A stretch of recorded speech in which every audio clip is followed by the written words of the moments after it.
Epstein files. اب یہ سب کچھ ہو رہا تھا اور اب میں ان کے نام لیتا ہوں جو اس کے ساتھ رابطے میں تھے. اس میں بل کلنٹن کا نام آتا ہے، پھر برطانیہ کے پرنس اینڈریو کا نام آتا ہے، اور بل گیٹس کا نام آتا ہے، اور ٹرمپ موجودہ جو امریکن پریزیڈنٹ ہے ان کا نام آتا ہے، اور ایون بھارت کے مودی کا بھی نام آتا ہے.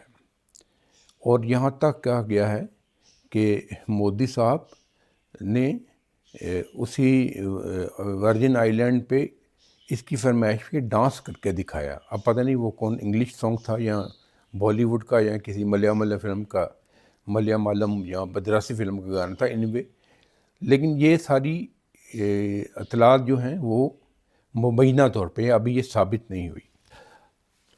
اینی وے پھر اس نے کہا کہ ایسی کوئی نہیں ہے، لیکن ابھی پریشر بہت زیادہ ہے اور امریکہ کی سیاست میں ایک بھونچال آیا ہوا ہے. ابھی یہ کہا جا رہا ہے کہ جو وہاں پہ 26 میں مڈ ٹرم الیکشن ہو رہے ہیں تو اس میں جو مخالف پارٹی ہے وہ زیادہ سیٹیں لے جائے گی.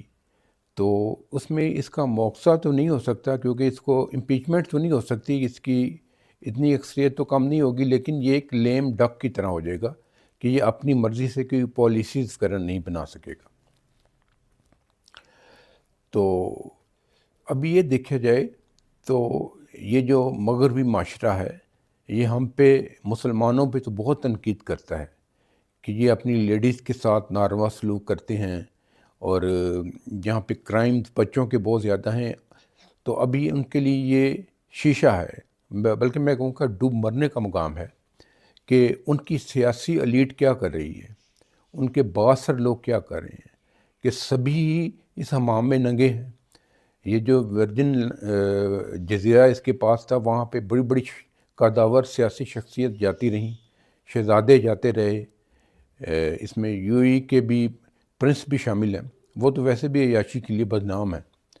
پاکستان میں بھی وہ تلوار کے شکار کے لیے کس لیے آتے ہیں، یہ بھی کہانیاں زد و عام ہے زبان.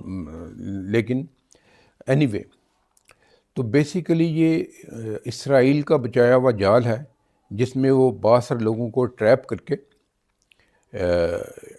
اپنے مقصد حاصل کر رہا ہے. اسی لیے یہ جو یہودی ہیں یہ اتنے پاورفل ہیں. ابھی آپ دیکھیں اس کی جو سیکنڈ ٹرم آئی ہے تو اگر ان فائلز کو دیکھا جائے تو یہ جو ابھی ابراہم اکارڈ ہوا ہے